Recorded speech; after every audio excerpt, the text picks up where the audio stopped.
this. How's it going, buddy? Hey, how's it going? Can you hear me Good. okay?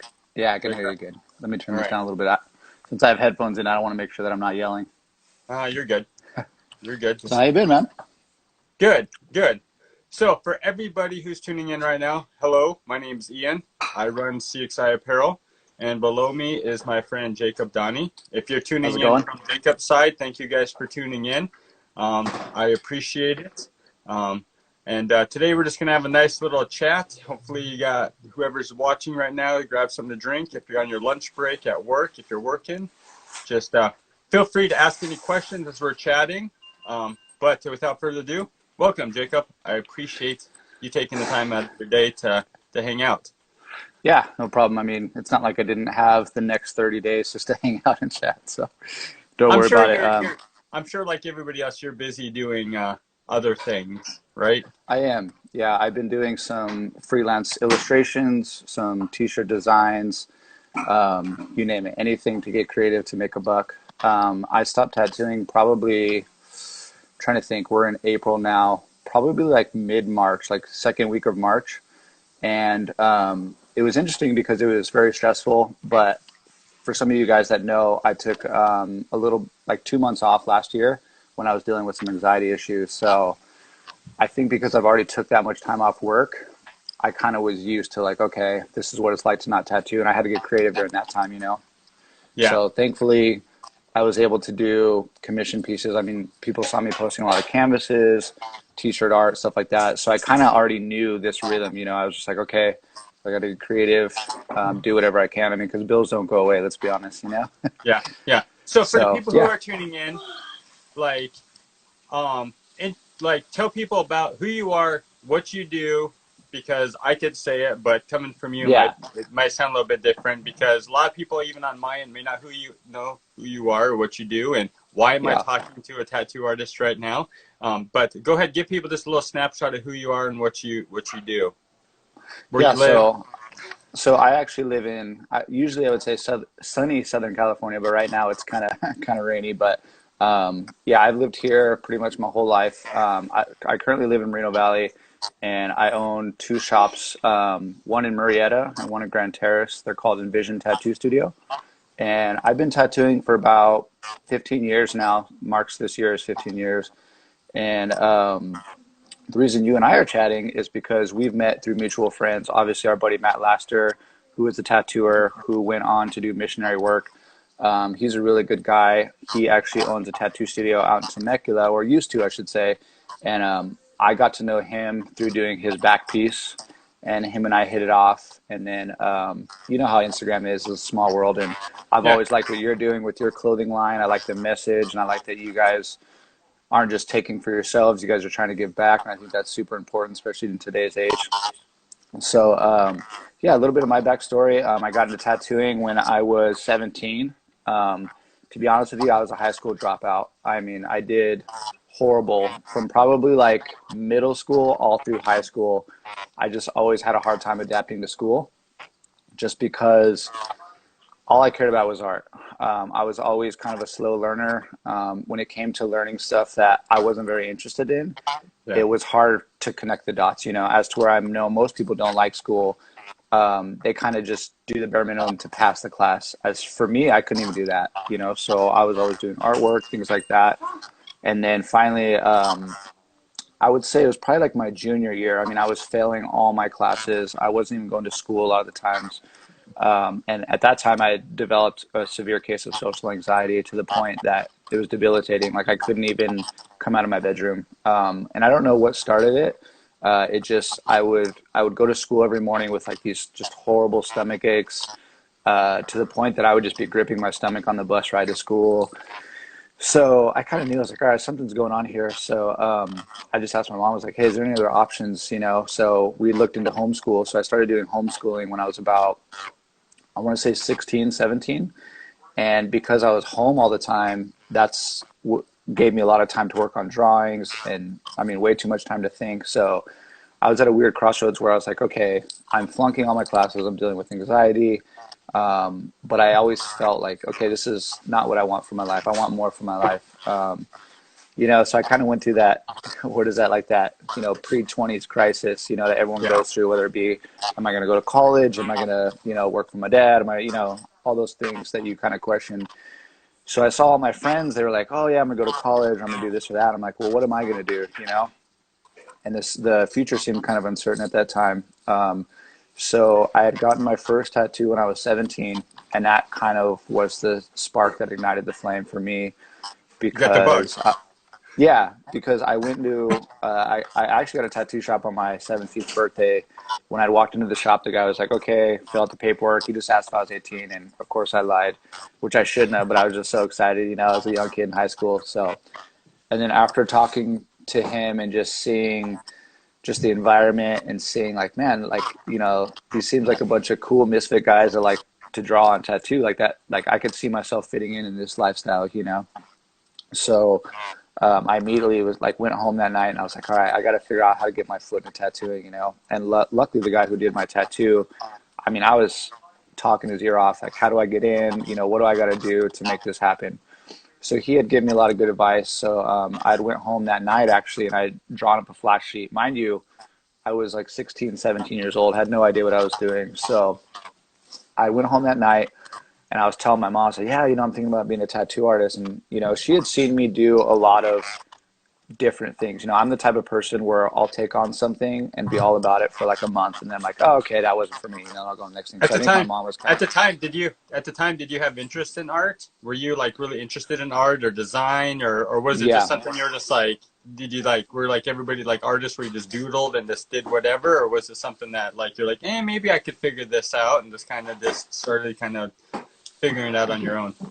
Something that I don't share with too many people is that art was always kind of like an escape for me. I definitely wouldn't say I had a bad childhood, but I think there was a lot of things during childhood that art allowed me to tune out from reality, you know? So if I was feeling depressed or lonely or just bored, you know, as a kid, that was always my go-to. It was never really video games or anything like that. And I felt like my creativity and my imagination was always kind of like this relief of endorphins. You know, if I was feeling a certain type of way as a kid, I would just, you know, I would draw. I would just be creative and things like that. And I don't think I realized what I was doing at that time, but I think that was a huge key for me just getting through a lot of things in my childhood, you know, because, you know, circulating back to anxiety, I've always just been kind of off in the head, to be honest with you. I've always had strange thoughts.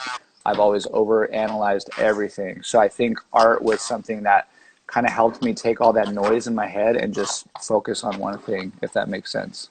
Yeah, yeah, So yeah. yeah, my Because whole life.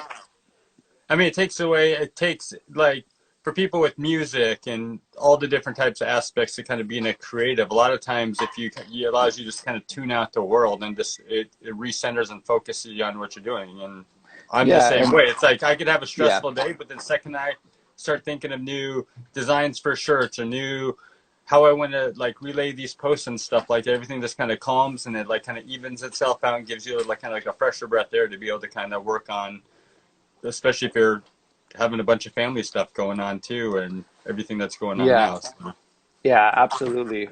So I would say I've been drawing my whole life. When I was younger, I was really into like comic book illustrations, animation. That was actually an original thought of mine was, you know, oh, maybe I'll go work for Disney or do something with animation because I like the idea of, you know, coming up with characters and really just using your imagination. But I think as I got to like my, you know, late teens, early 20s, I was like, okay, tattooing seems like a more suitable fit for me. And it still allows me to be creative. And I also like the aspect of engaging with people. You know, I didn't want to work in a cubicle or be isolated. I liked the idea of engaging with people. So I think that was another thing that appealed to me about tattooing. so did that shop that you got your tattoo at, to kind of go back to your story, Yeah. did you bring them your first splash sheet and say, here, was that the shop that kind of got you kind of that your foot in the door apprenticeship type thing? Or were you then Yeah. exploring options out there like, okay, where can I go? Where can I start to kind of get my tattoo training?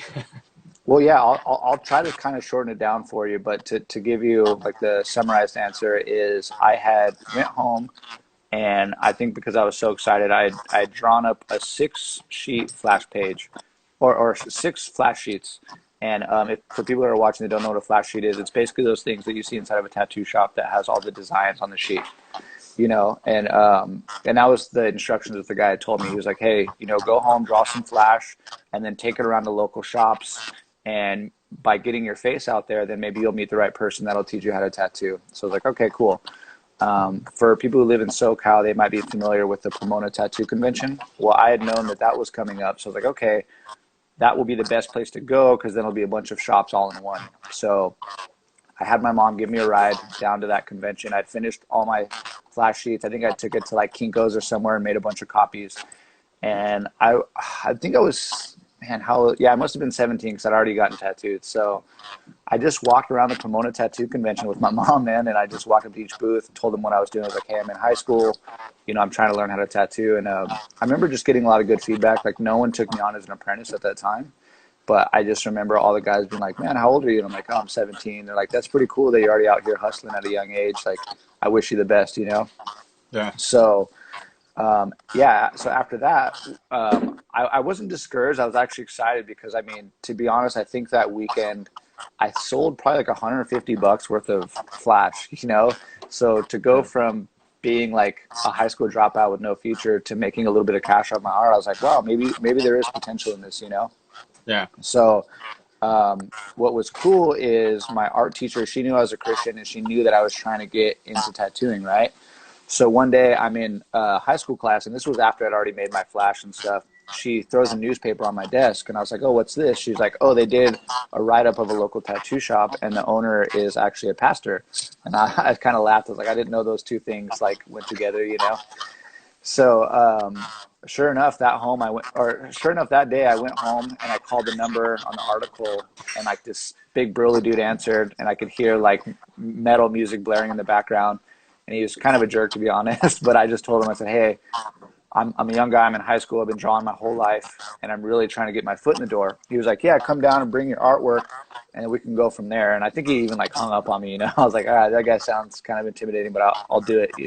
So I want to say shortly thereafter, like probably like a week or so later, I went down to that shop, and I brought him all my artwork. And I think he was kind of surprised by the volume of artwork I already had for such a young age. And not only that, I think he was like, wow, like you're actually a little bit further along with your drawing abilities than most people that come in, for an apprenticeship. So he was like, I think it'll take me less time than normal to teach you how to tattoo. You just need to learn the fundamentals of it. So, I mean, to be honest, I would borrow my mom's car after school, and I would drive down to the tattoo shop. He'd have me clean the shop, scrub tubes, help clients. I mean, I was basically the janitor. Yeah. And Doing the then, grunt work like anybody, yeah, like any apprentice. You're doing the grunt work just to put in the time. exactly, which is funny because I was in such like excited mindset at that time. Like I don't even remember being bummed on it. I was like, dude, I'll scrub toilets. I will get on my hands and knees with a toothbrush. Like I was just so excited to be in that atmosphere that I didn't care. I mean, that's how I got introduced to like artists like Dave Quiggle. I remember seeing his stuff in the Flash. Because I would flip through the books and just seeing that mesh of like his faith mixed with the designs, but they were like cool images. Like that's really cool. And that's how I got introduced to bands like Haste the Day, As Lay Dying, because that's all the music you listen to. So Same being here. in that atmosphere, it was like the perfect storm. It was like, okay, cool. This guy's a Christian. He's a tattoo shop owner, but he listens to a lot of music I listen to. So I was literally soaking up every moment of being there. And then after that shop, what I didn't know was kind of like on its last leg. So I didn't stay at that shop for too long, but I did learn a lot in that time. So from there, I kind of bounced around to different shops and couldn't really find my place like I did at that shop. And then I started tattooing from home, like just for a little bit, even though I know it wasn't right. And then a buddy of mine told me about a shop out in Reno Valley called Paragon Tattoo. So I went down there, I brought my artwork, and same thing. It was very intimidating. It didn't seem like anyone liked me. And then I kind of wrote it off. I went home. I was like, nah, that place is not for me. It's just, we're not vibing and stuff. But little did I realize is that you kind of have to earn respect in tattooing, Yeah. They're not just going to be there with open arms, hyping me up. So I've learned that a lot just going to like to the conventions up here and stuff like that. Like you can kind of see when you can tell clearly when there's a tattoo artist that like is well like well received, and he has that kind of, I don't know, like what do you want to call it? The respect of the other tattoo Yeah. artist, because No, he's able to like do his own artwork. He books his own. It's not like he doesn't take on any extra work that he doesn't want to do. He's not rushed. Like you can't yeah. really like they're respectful, but then they also have their own kind of mindset of what they want to do and the purpose why they're there for. So I see that. Absolutely. And to be honest with you, like I tell this to a lot of people, is being in the tattoo industry, it's kind of like it's like having older brothers, you know, because to be honest, like I was a very naive young guy. You know, I had older brothers and stuff. But it's just like, it was a whole new world. It's like they kind of teach you what it is to work hard, you know, how to deal with clients, like all these things that you would learn from like your older brothers, you know, like Yeah. they're hard on you. I mean, I guess that's what I'm trying to say, is that they're hard on you, but it's a necessary roughness. You know what I mean? So I think the It's a first rite of probably passage. like, yeah. And I didn't understand what that meant, you know, because I've always been kind of like a very passive, mellow guy. So that kind of stuff always intimidated me, you know? But Yeah. as years went on and I would deal with the hazing, and I remember I'd go home sometimes to the point where like I just wanted to give up. I'm like, dude, these guys don't like me. They treat me like crap. They obviously don't want me there. But then when I noticed the transition started changing, when I would actually listen to what they were telling me. So if I drew something, they're like, dude, that looks terrible, and I would actually take their advice and redraw it. That's when things started changing. I'm like, okay, they're testing me. They're not going to give me respect till I earn their respect. And once I Yeah. realized that, that really motivated me. So I Um, have a quick question, like that yeah, kind of goes along this. How is, like I know you touched base growing up, you had all this anxiety. How is your anxiety at this stage? Were you still in that kind of same mindset, or were you so busy and so focused on your tattooing and kind of trying to get that respect from other people that you didn't really think about it at the time, or were you still kind of struggling with it at that time? yeah, I'm glad you point that out, because sometimes it's a blur to me, you know. But when I was around 17, around the time that I was trying to get into tattooing, um, my anxiety wasn't improving. And I come from a family that has a lot of mental health issues. My mom's manic depressive and bipolar. So she was kind of my rock through all that, you know, because I would just have depressive episodes where I would just wake up in the middle of the night just sobbing all the time. I was always nervous to leave the house and things like that. So finally, after going to the doctor a lot, because I was going to a regular doctor a lot, because they thought, well, at least I thought there was something wrong with my stomach, because I would just get these horrible stomach aches anytime I would go out of the house pretty much. And then they're like, hey, like, we think whatever's going on with you isn't like a physical condition. Like, we think it might be mental, you know?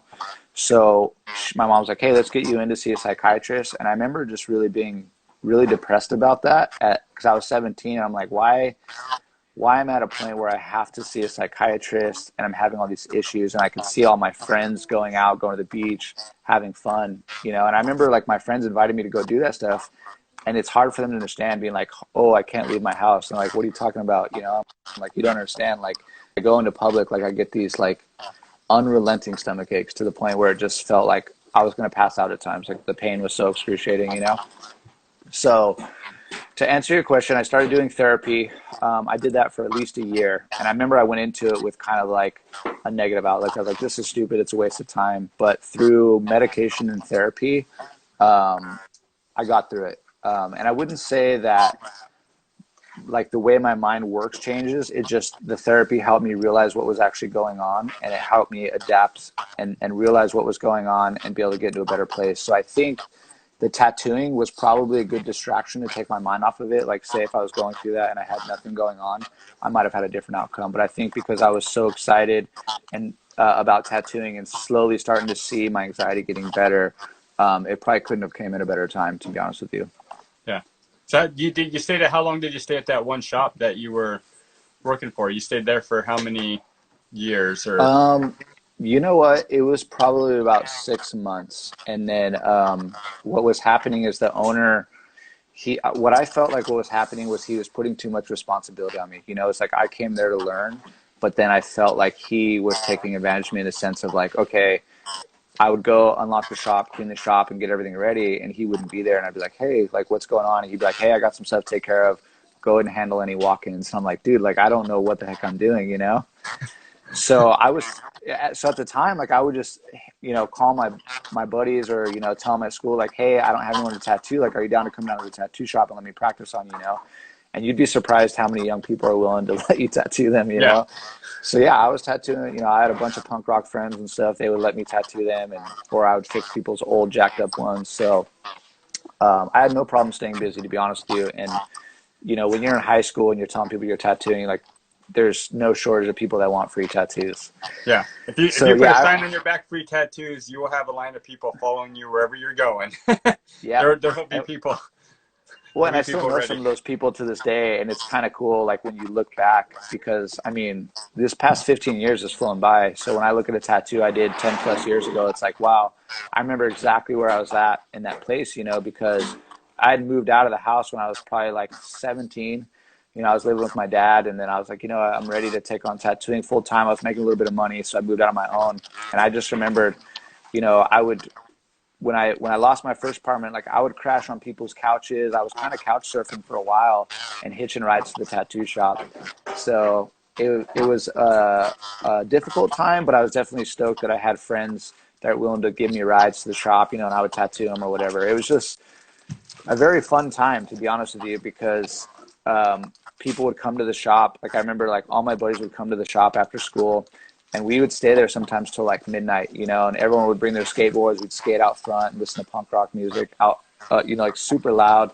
And it was just a fun time. Yeah. So it was, So, so, so kind of during the midst of all this, I know you're a believer, and yeah. you said your family went to church. That. How was all of that being kind of played out through working at the shops and the people you're hanging out with? Like, were you still going to church at the time? Were you still doing it, or were you just like, hey, I'm just doing my thing now? Like, how did all that kind of work out? Like, Well, it's funny that you bring that up because this is probably like something I haven't told probably anyone. Not that it's that crazy, but when you're young and your parents have you go to church, like it's fun. It's just like, oh, cool. Yeah, I'll go to youth group. I'll go to these classes. And like, I thought the stories were cool, but I don't think like it really stuck until I was probably in like my teenage years. So my dad was very good about always having us go to church and things like that. And I remember, I don't know if you remembered, but you remember the WWJD bracelets that came out? yeah, yeah, So I remember my brother was wearing one and all of his friends were talking about it. And I was like, hey man, like, what is that bracelet? And then he was like, he's like, well, I could tell you about it, but we should go for a walk. And I was like, okay, that's weird. I just want a bracelet. You know what I mean? And I remember, man, how old was I? I must have been probably like 11. And we go for a walk. We were living in this mobile home park at the time with my dad. And we go for a walk and he sits me down and he basically explains, who Jesus Christ was, what he did for us and all this stuff. And what's funny is even though at 11, like I just felt this welling up and I just started sobbing. And I would say that was probably my first experience with the Holy Spirit because I just didn't know what was happening. I was like, I don't know why all this stuff my brother's telling me is very emotional, but it was just very powerful. And I was like, I want to be a part of this because I had seen the transformation that was happening in his life. And although I couldn't put words to it or make sense of it, I was like, I want to be a part of this. And I really valued my brother's opinion because I looked up to him.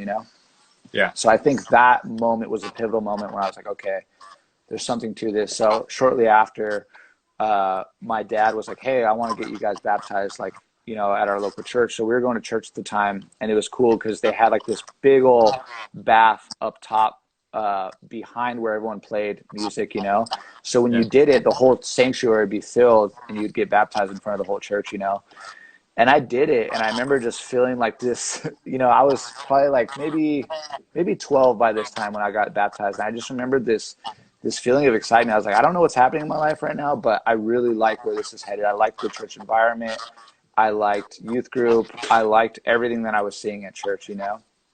And I think what happened with me, which happens probably to a lot of people, is your teenage years are tough. You start going to parties, you start, being interested in girls and stuff like that. So, I mean, if I'm gonna be honest with you, man, probably from like middle school to high school, I was doing a lot of jacked up stuff, partying, talking to girls, doing stuff that I shouldn't have been doing.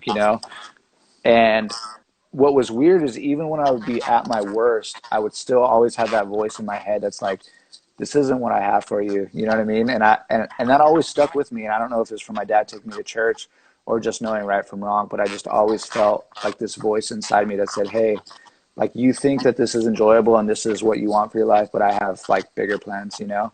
So I think it wasn't, honestly, sadly to say, like, till I had my son was born, my first son was born, then I really was like, hey, this is something I need to take more serious. And I started seeing like the value in being a believer. And I think that's also a hard thing to navigate as well. You know what I mean? Because we all know that there's hundreds of different types of Christians. You know, there's the guys on the street corner shouting. There's the guys that say they're Christian, but they're, you know, smacking on their wife. You know, like, there's so many different things. And I was kind of like, where do I fit in this? You know, I love heavy music. I love tattooing. I loved all these things that was quote unquote bad. But then I was starting to see people like, you know, my shop owner and stuff like that, who was a pastor and did cuss, and like, he was kind of rough around the edges, but he was very strong in his faith, you know? So I think in my, you know, early 20s and stuff like that, it was like, okay, how do I be authentic and true to who I am, but still being very firm in what my beliefs are? And I think that's been a challenging thing, and it still is. It never goes away. I think, you know, being a We're not. believer, go ahead. Oh, just to emphasize it, we're not called to be perfect. I mean, Yes. I've been around pastors, I've been around people, and they're like from all different walks of life. And it wasn't until Yeah. really when we were living in Houston, like, because I grew up kind of like that, kind of not strict Christian family, but like, oh, you have to listen to Christian music, this, and this. And it wasn't until I was in like into my middle school, 8th, 9th grade year, where I was introduced to my friend Weston, who was skateboarding at the local elementary school, and he was listening to like Zayo and the metal and the punk rock, like MXPX, all the old school punk rock metal bands, like you were talking about. Hasty Day, they had a metal band. His dad was the youth pastor, and he was like, everybody that comes to our church is part of this punk rock scene. Like, we're all different. And in Houston, like, the youth pastors there, it's like, oh, like, yeah, it's go out and have a drink, go out, hang out, spend some time at the bar. Like, no one's called to be perfect or have this like squeaky clean, like, oh, we have to like go through life squeaky, but we can be who we are, but still represent Christ through who we are, and kind of filter out what we need to filter out so that people see that. Yeah, and I remember too, like, you know, in like middle school and high school, it was kind of nerdy to be a Christian kid. You know, like, we had this thing called "See You at the Pole," and it's where like the kids would like pray around the flagpole every morning and stuff like that. And I just remember just being like, oh man, like, I really like what those kids are doing, but I was also like nervous that my friends were going to judge me, you know? So like, I always wrestled with that. It's like, you know, how do I stand for, you know, what I believe in, but at the same time, it's like, I didn't want to get made fun of. So I think it wasn't until later in life that I was like, hey man, I just got to be who I am, and I just got to really embrace this, you know? Yeah, with me, like, and the friends that I had, because we'd go to all the punk rock shows, regardless if they were Christian or not. We supported the scene, but it became this. It was pretty amazing, and the more I think back at it, and I kind of reminisce with friends, because our youth pastor was the sons of. They had the metal band. Yes, they were a Christian metal band, but like, he was even respected in the punk rock scene. We were respected where we were linking arms with the kids who were smoking pot and drinking and having fun. But they respected us in a way where they were really inviting us to do that, but like respecting who we are in our lifestyle, and we respected them. And in return, that allowed us to bring some of the kids to church with us, because they were like, hey, if you're going to accept who I am, where I am, I'm going to accept who you are, where you are. And there's really not going to be any conflict. Yeah, we'll probably conflict over certain issues and stuff, but like, it became this kind of like this cool vibe. And the more you think about it, it's like, wow, like, you look back and this guy that I know, Mike, like, he was doing all sorts of drugs, but we were still moshing. We were still running around in the circle pit together, hanging out, and afterwards, like, sitting outside the venue, soaking wet and sweat, and just kind of hanging out, and like, man, that was some good music tonight. Like, man, we need to get those guys back, and then kind of chopping up with them. So. Yeah, absolutely. And I come from a similar background. Like I said, my older brother, the one who gave me the bracelet, he was into a lot of heavy bands and stuff. So he was kind of like my introduction into like a lot of heavy bands. And I'm trying to think, it was probably Under Oath was the first band. I think it was The Changing of Times. I had bought that CD, and that was the first time I'd really heard screaming. And I would read the lyrics, you know, because I had no idea what they were saying. Yeah. And that really resonated with me, you know, because when I went to church and stuff, like, I think I always thought the worship songs were cool and I understood it, but it was like when I heard that music, I was like, okay, that's kind of how I feel connection with God, is when it's aggressive. You know what I mean? Yeah. Because I would hear these guys pouring their heart out and screaming, and I was like, and I'd read the lyrics, and I'm like, man, okay, I like this, you know. And obviously, I love and appreciate worship music now that I'm older. But as a young kid, I think that's what really attracted me, was that sound, and but the passionate lyrics. Because the thing I always bummed me out about metal is it was like a lot of the lyrics were really hopeless, you know, or like Yeah. kind of self-destructive. So I think when I started hearing bands like As Lay Dying and, you know, Under Oath, it was like, okay, cool, these guys are pushing out a positive message, but you know, it was good music to skate to or whatever you were doing, you know. Yeah. Nice. Yeah. So fast forward to present day now. You said you had 2 tattoo shops. How were the other tattoo artists that, like, how is it how are you received, like, as their boss and as a believer? Like, I know you run a clean shop, because I mean, I've spoken with Matt about it, and he's like, he runs clean shops. He tries to keep things on the positive and make sure that when people come in, like most shops, you want to have like a positive kind of atmosphere and people are feeling loved and cared for. Yeah. So how the present day, like with your shops, like how are you able to use your love of Christ and tattooing, other than you do incredible artwork? Like, and if Yeah. anybody is following on my side, you need to go follow him, because it's Thanks, consistently man. I amazing. appreciate that. I mean, Thank you. people know him. I mean, your style is very traditional tattoo art. Like, you're not like a realism guy. You're not this, but you're very, very traditional, and you focused on that, and you're like at 100, I think, out of Thanks, 100. man. I appreciate that very much.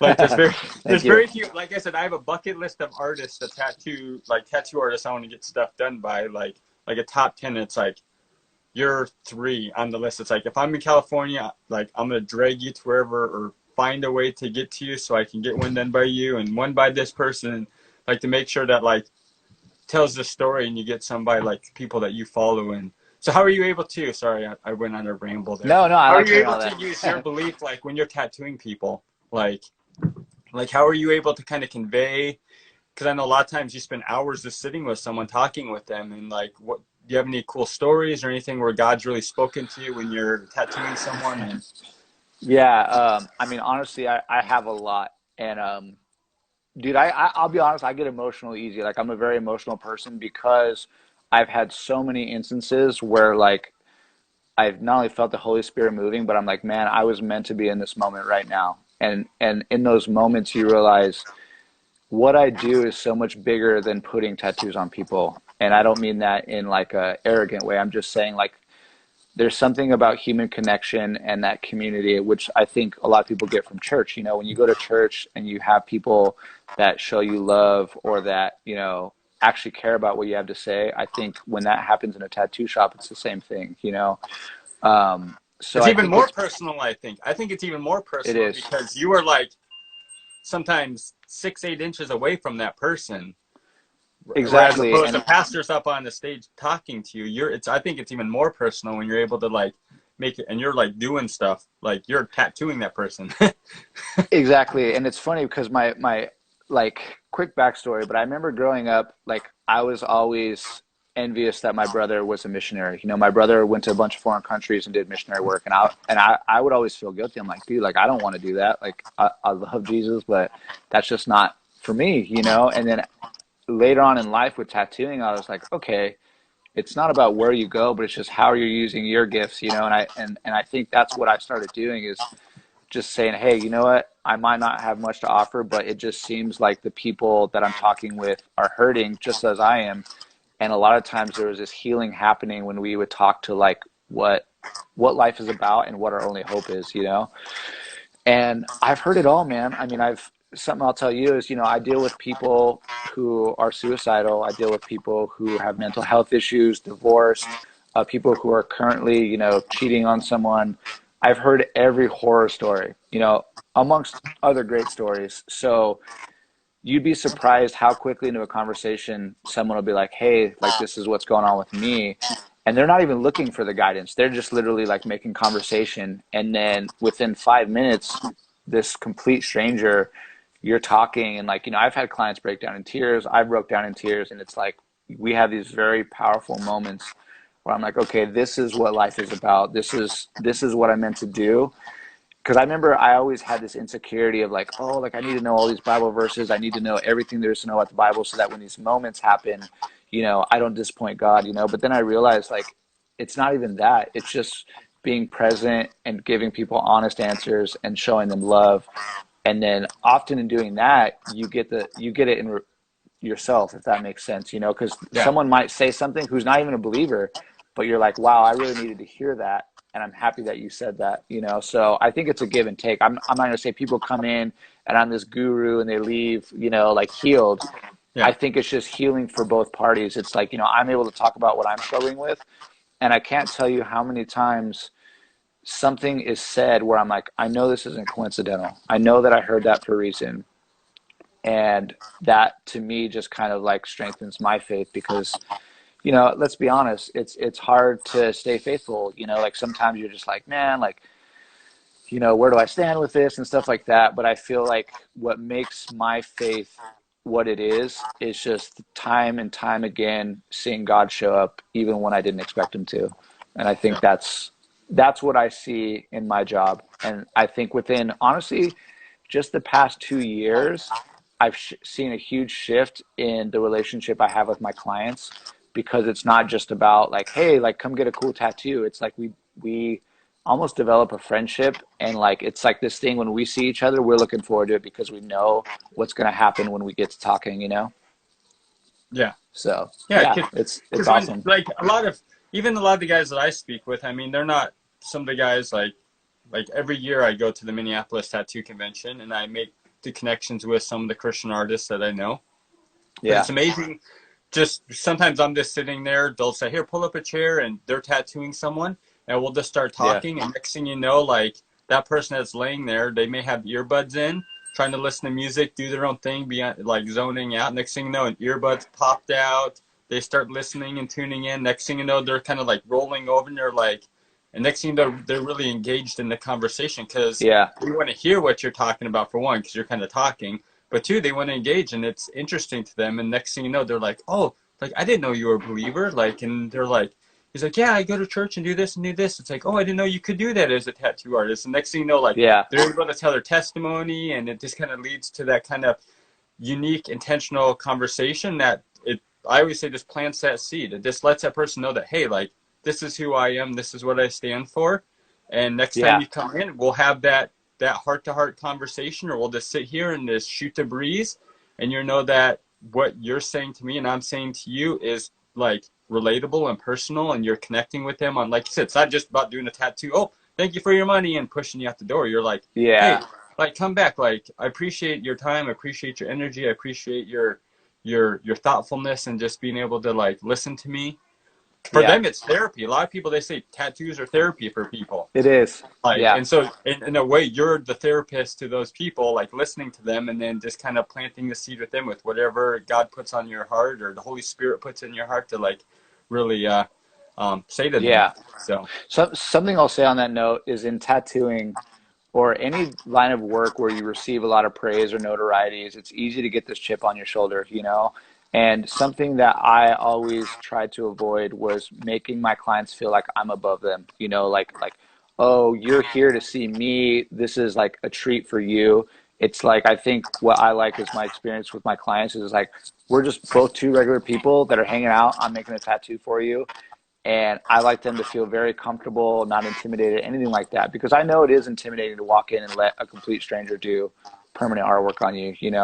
So yeah, I think that's kind of always the outlook I've had is just like, hey, we're two people and I'm going to do everything in my power to make you feel comfortable and trust that you're going to get a good tattoo. yeah. And 9 times out of 10 or 10 times out of 10, like I may not see your mistakes, but when you post them, I mean, it's pretty fantastic. So, Thanks, man. Thanks. And I mean, the so reality is, you don't jive with everyone, and not every single tattoo is an insanely amazing experience, but I just try to have the same thing I do every time and try to make the client feel comfortable. And, because it's a bigger deal for the client sometimes, for us as tattooers, we wake up, we go to work and it's just another day. But, you know, I always think about it, it's like, you know, these are people who have saved their money, you know, they have put their tips away or whatever, and they can't sleep the night before and they're excited, you know? So it's like, I want to make that experience for them exciting as well, you know? That's me. I'm that person. I get Yeah, excited. which is cool. And It's I like, think you get, yeah, you get jaded as a tattooer. You get jaded. You know, you're just like, it just becomes routine. You're like, okay, yeah, here we go. Let's get this over with, you know. But then that's where the conversation is nice. You know, once I get to know people and like hear like the build up, you know, I'm like, okay, cool. Like now I'm just as excited. I'm on the same page as they are because they're telling me what the tattoo's for and things like that. How you doing, Jordan? So yeah, I love it. for the last little bit here, guys, I know me and Jacob have been talking. If anybody that's tuning in right now has any questions for Jacob, feel free to throw them up there, and with the time remaining, he can answer the Yeah. questions. It could be tattoo related. It could be, I know he's touched base a little bit, and I wanted to kind of round things off too, because I know, like you said, you took 2 months off last year Yeah. to kind of focus yourself, and you were going through some kind of severe anxiety stuff. How have Yeah. you been able to use your faith to really kind of almost kind of, because I know you said you were your therapy stuff. Are you doing current therapy, like therapist stuff, or you've just been kind of getting? When can we see a collab? TK I Rob know. in the near future. Near We were just future, talking we're about working that on something. yesterday. We're working on some things. That's all we can Yeah. say. So So, to be honest, it's funny because a lot of people will see me now and they're like, "Oh man, you're better. That's great." You know, and the reality is like I'm always going to have anxiety, and I think I'm at a much better place than I was when I took that time off of work. You know, basically, I just had a mental and physical breakdown at the end of 2019, and I think I just really needed to, just kind of like COVID is doing for a lot of people, is sometimes you have to have the rug swept out from under you to really reevaluate your life and put things back into perspective. So those 2 months I was off, it was really like a time for me to evaluate my life and just really ask myself, like, what is it that I want out of life, and what is it that I'm trying to accomplish, you know? Because not to sound cliche, like we really don't know how much time we have on this planet, and I think just going through that just made me really think, like, okay, you know, God has given me so many cool opportunities up to this point, and I am in a sucky spot right now, but you know, what is my plan when I get back and I'm healthy and things are doing a lot better? And I think for me, that is just one thing is I have a hard time just appreciating the present. You know, I'm so goal and future focused that it's hard for me to just really soak in like good moments that are happening. So I think, you know, time with family, that's become more important to me. Relationships with clients and friends have become more importantly, and just honestly taking care of myself, because we live in such a fast-paced world that it's easy to kind of just cram too much on your plate, which I'm notorious for. So I think I've, you know, tried to delegate, you know, what I take on and things like that. So I am still seeing a psychiatrist. I am taking medication. That was actually something I had a hard time with, because I think a lot of people, myself included, there's this stigma with admitting you need medication. And I think when I had been talking to clients and people who had gotten better through using medication, that's when I was like, you know what? Like, I don't know what it's going to take to get better, but I feel like medication and therapy really helped me out. And I just know how I am when I'm not taking my medicine, and it's not a good thing, you know. Because I would get people that'd be like, hey man, you just got to pray about it and your anxiety will go away, you know. And I was doing that, and I remember getting frustrated with God, like, God, like I don't get it, like, you know, I'm praying every day, like I still have this anxiety. But then I finally was just like, hey, maybe I need to use this pain, like maybe like this pain's gonna stay and I need to use it to help other people. And if that's the case, then I'm fine with that, you know what I mean? It's like there's worse things, and I'm just grateful that there are options like medication or, you know, things like that. I don't, again, it's like being a Christian, it's like, am I striving to be perfect, or do I just want to be healthy and happy, you know? yeah, So yeah, I'm appreciate that, definitely doing a lot better. But so Dan. thanks, I Dan. appreciate that comment there, Dan. That's why, honestly, that's why I asked Jacob to do this, because I follow his story and know what he, like when he took his hiatus. I mean, you didn't see him post a whole lot, and that's when I kind of was like, wow, he was posting every other day or here and there. But I just Yeah, appreciated, and I wanted Jacob just to come on, just to almost kind of update people if people are watching this, or yeah, I'm gonna try to save this video later and post it to YouTube with your permission and stuff, Yeah, of because I course. want people to know that like that there's real people out there and they struggle with all sorts of different things, like all over the map, whether it be, and they seek different types of help. Whether, like, so some people can say, I'm just going to pray and boom, boom, and then God immediately. But there are characters in the Bible that have dealt with all sorts of, like I said, there's Moses, who was just, he was someone he wasn't confident in himself and all this stuff. And then God slowly provided for him and gave him someone to help him. And there's all these other characters like Doubting Thomas sat there and said, hey, I'm not going to like listen to anything you say. I'm going to continue Yeah. to doubt you. Then eventually God shows up in a big way and it completely changes his life. And Yeah. and it takes that huge step and that huge, I guess, commitment on the other person's part. And I know for you, like you said, it's like you're young, you're still like I said, we're all being molded and shaped and by Yeah. God's hands, and who knows what 5 years down the road or 10 years down the road, what's kind of God's going to do in our lives and for our Yeah. families and for your tattoo shops. God made to say, be like the last Matt Laster and say, I want you to sell your tattoo shops, and you're moving to a foreign country, and you're like, Yeah. oh man, I was all comfortable Yeah. and settled. I was doing good here. And he's like, nope, you're gonna, off you go. So Yeah, I always think of that funny quote that says, "If you want to make God laugh, tell him your plans." And yeah, that's kind of been like a recurring thing in my life. Is I don't know, man. Like I don't have everything figured out, and it just seems like every time I do have something figured out, this left turn happens, and so I'm just kind of like taking it by the seat of my pants, and just yeah, seeing where it goes. yeah, day by day. Hey, and I do know that here shortly, Mr. Laster is going. If you haven't made communication with him, he's trying to make his way across the country, your direction. Oh, So I know really? That'd be well, cool. they're in Ohio right now. Like people that don't tune, they're in Ohio right now with his in-laws. And I know as Yeah. soon as things kind of get lifted for state by state border going through, he's going to be making his way, hopefully, unless they fly back to Bulgaria, but making his way to Marietta to be with his family and stuff there. Awesome.